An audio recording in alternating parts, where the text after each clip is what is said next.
Di tengah pandemi virus corona yang melanda dunia, tidak sedikit yang terjangkit, yang terkena virus ini dan meninggal dunia. Bagaimana di Indonesia yang juga terus banyak yang terinfeksi. Dan ini membuat banyak orang mengalami ketakutan dan kekhawatiran. Nah, bagaimana kita sebagai anak Tuhan untuk bersikap? Nah, Yesus berkata bahwa sesungguhnya aku telah memberikan kuasa kepada kamu untuk menginjak ular dan kalajengking, dan kuasa untuk menahan kekuatan musuh, sehingga tidak ada yang akan membahayakan kamu. Yang pertama, sebagai anak Tuhan, jangan kita takut. Namun, bukan berarti kita mencobai Tuhan. Kita tidak takut, tetapi kita harus waspada. Kita tidak takut, tetapi kita harus memposisikan diri sebagai orang yang berhikmat. Coba saudara kita lihat di dalam Amsal. Amsal berkata begini, Amsal 22 ayat 3. Kalau orang bijak melihat malapetaka, bersembunyilah ia. Tetapi orang yang tak berpengalaman berjalan terus lalu kena celaka. Itu dikatakan juga dalam Amsal 27 ayat 12. Orang bijak melihat malapetaka, dia bersembunyi. Sudah tahu malapetaka, kita beriman, kita tidak takut, tetapi kita harus bijak. Kita harus berhikmat untuk menghadapi virus ini. Jangan mencobai Tuhan. Jangan. Lalu saudara, bagaimana dengan Tuhan Yesus pada waktu dia ada di dunia ini? Yesus adalah Allah yang menjadi manusia.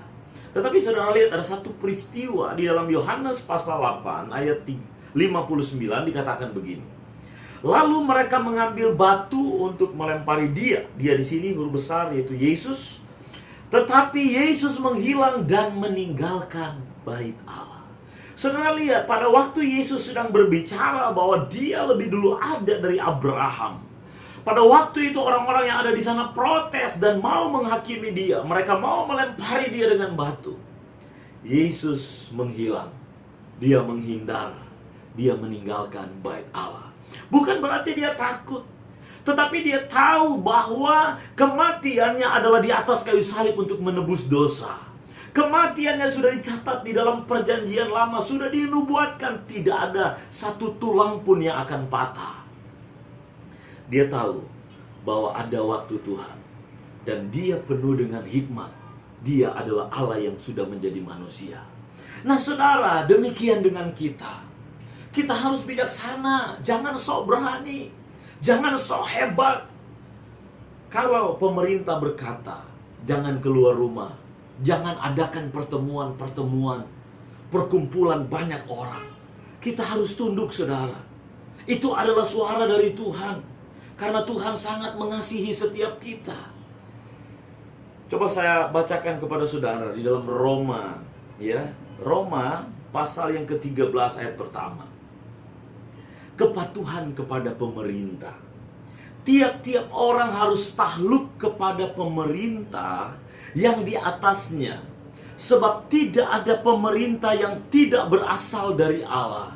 Dan pemerintah-pemerintah yang ada ditetapkan oleh Allah. Sebab itu barang siapa melawan pemerintah, ia melawan ketetapan Allah. Dan siapa yang melakukannya akan mendatangkan hukuman atas dirinya. Nah saudara, pemerintah sudah katakan bahwa kita harus waspada.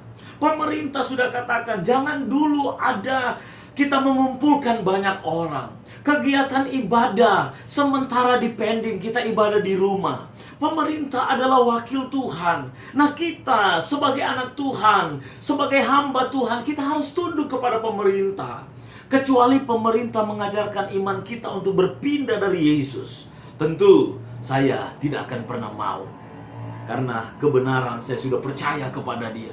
Tetapi kalau ada hal-hal yang baik dan tujuannya untuk kebaikan banyak orang, saya harus tunduk kepada pemerintah.